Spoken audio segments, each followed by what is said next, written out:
Good afternoon, folks. This is Lee Kersey, the Simple Georgian, coming back at you. I told y'all I would do a part 2 on this video of the box pass. I chose the two blends that I wanted, and I chose to let the pipes move on. I did not choose a pipe. I've thought about maybe trying to go through my pipes and get one or two, but I'm going to send the box on, and because it's just going to take too much time to go through my pipes and try to figure out which ones. So I'm just going to send the box on, that way it can get on down the road and go from there. So the two that I've chose was the Cornell and Deal Vintage Blend from 2005. It is especially blended for YABO Pipe Smokers Club rocking chair pipe tobacco. It's got the 3 blind mice on it. It's a classic burley with a touch of Latakia and Perique and Stove Red Virginia. And like I said, this was back when Cornell and Deal was still in Morgantown, North Carolina. The second one I chose was the Ken Byron Ventures Bee Frogs Study in Scarlet. That's the second one that I chose out of that box. I haven't tried too many of the Ken Byron Ventures blends. In fact, I think I've only got 2 of them.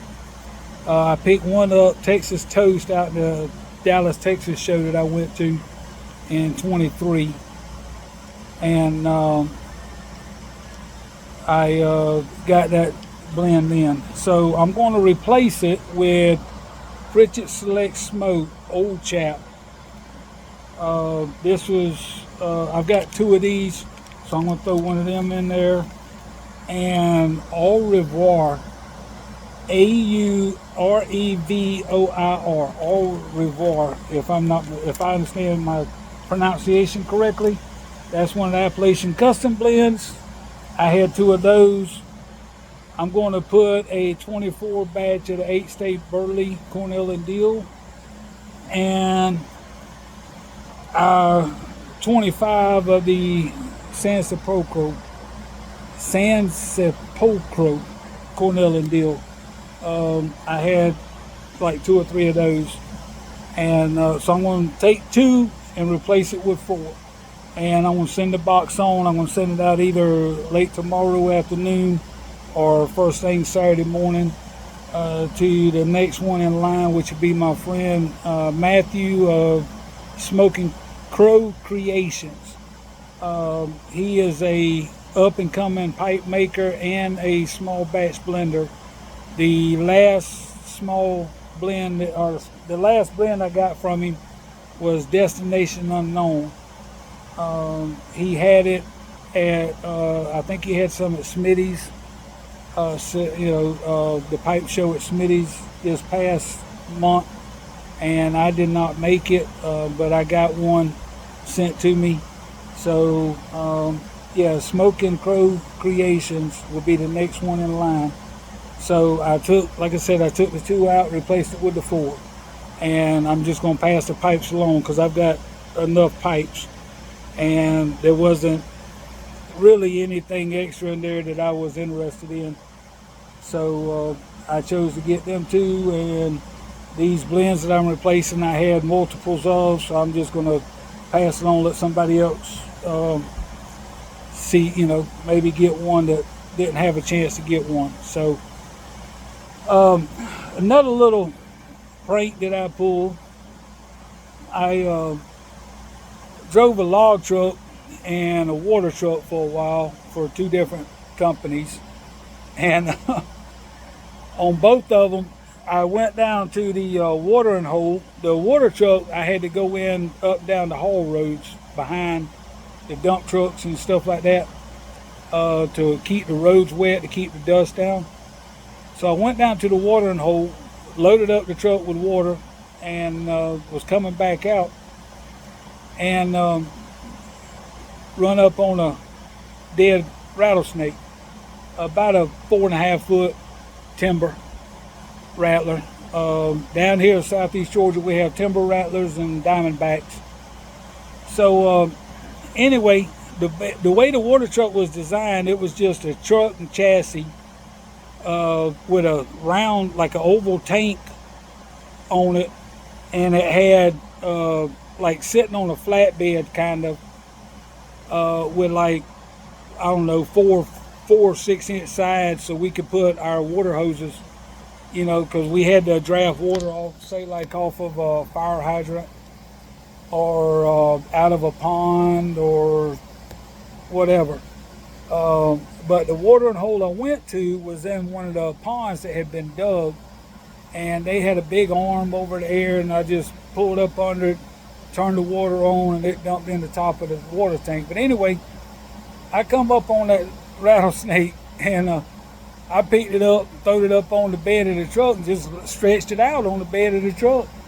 And I went on about my business, watering the roads and done what I had to do. And I come back around, got another load of water, and there was a girl, you know where this is going.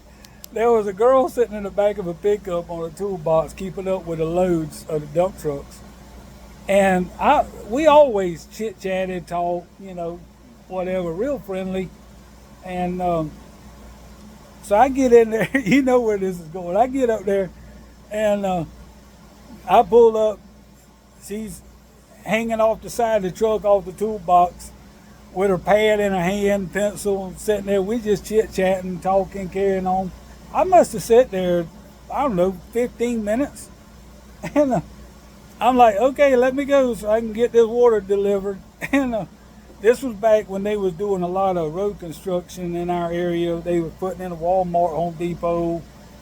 They was doing some work at the airport and all of that. And I'm like, okay, let me go get this water delivered and get these roads wet so I can get back so the boss don't call me. Anyway, we quit our conversation, and then she looked at the truck and seen that rattlesnake.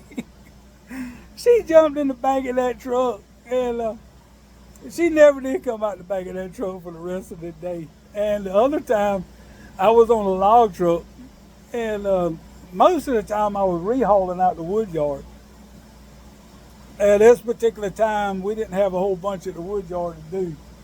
They was in the process of building a chipper at the wood yard, so they cut out a lot of the work at the wood yard. And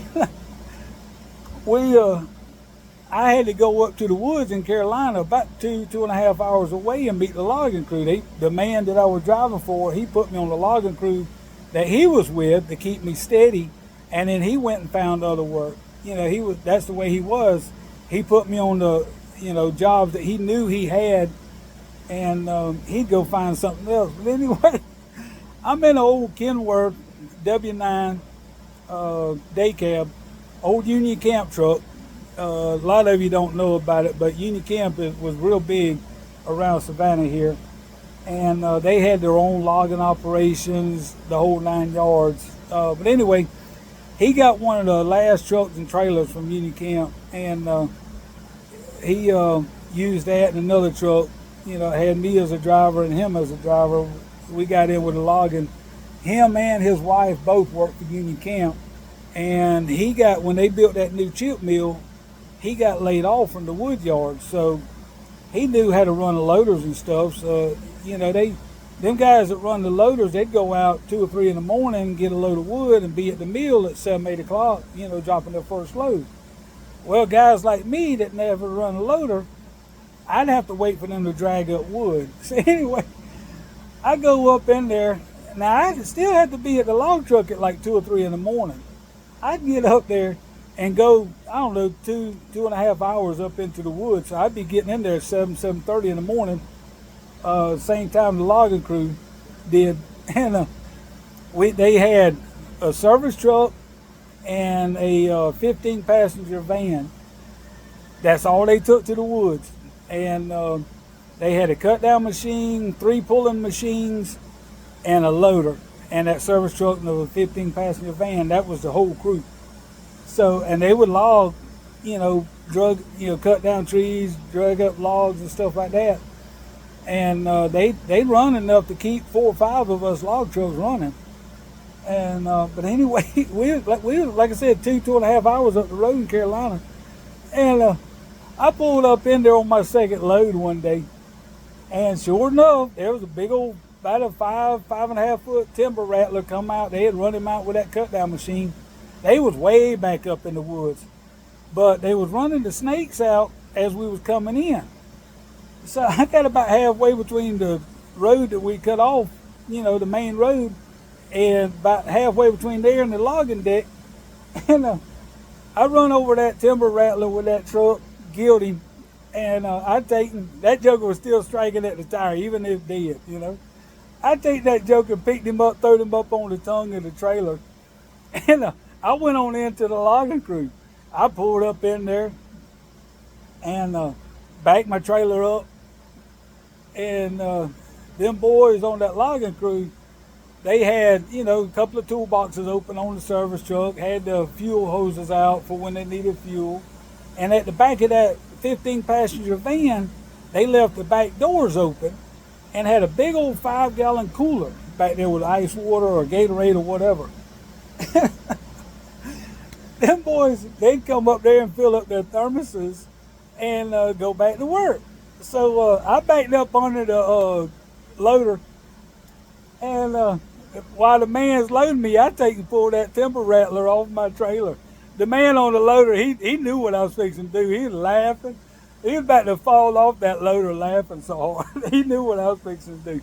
I taken and coiled that rattlesnake up like it was fixing to strike under that van, right under that water jug.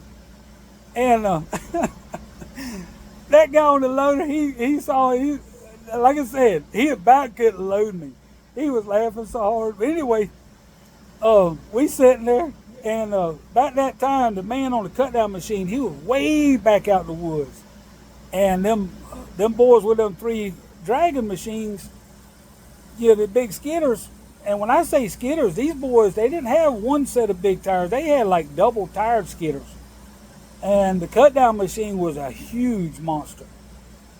And that boy on that cut down machine, he was way back. I mean, it'd taken him a minute to get up there. So he comes up there, he hops off his cut down machine, he runs over there to the van, fills up a big old, like 1 quart cooler of water.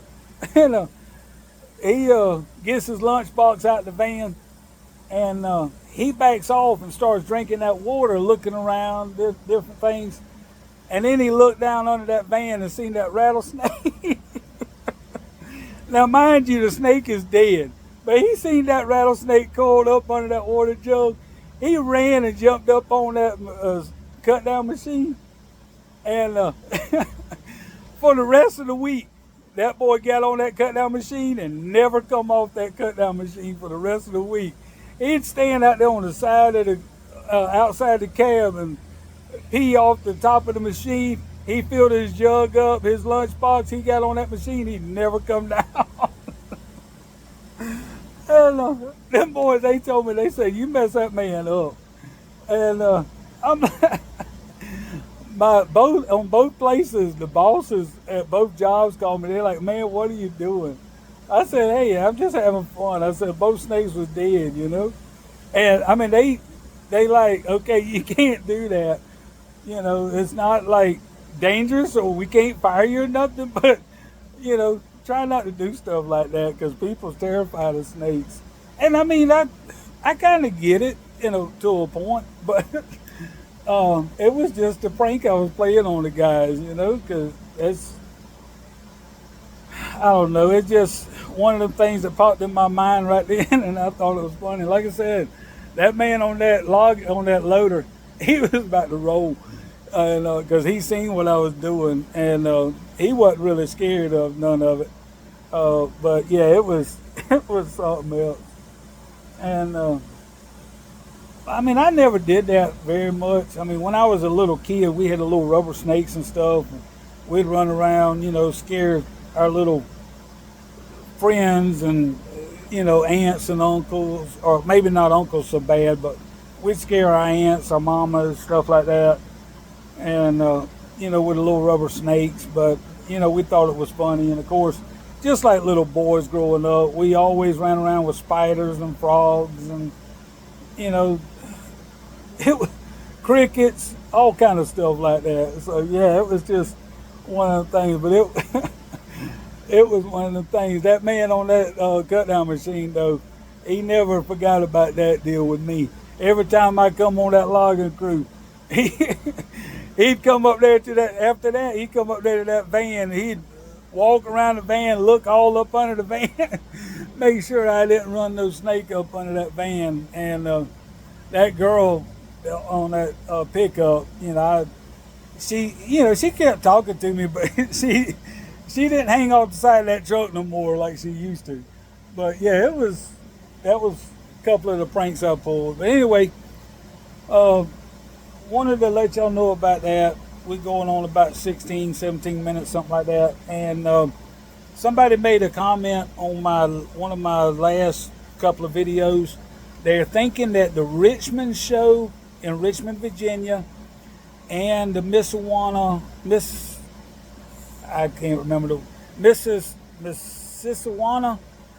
pipe show there in Gas City, Indiana, they think it's about the same weekend. And so you might want to check the dates on either one of them, the Richmond Pipe Show and Mississauga Pipe Show there in Gas City, Indiana, might be on the same weekend. We thank you for watching. Hope y'all have a good rest of the week, and we hope to see y'all maybe Sunday morning or Saturday or something. So thank you for watching. Thank you for subscribing. And as I looked this morning early, I was at 99 subscribers, so I'm almost at the magic 100. So anyway, y'all have fun, have a good day, and stay blessed. Bye now.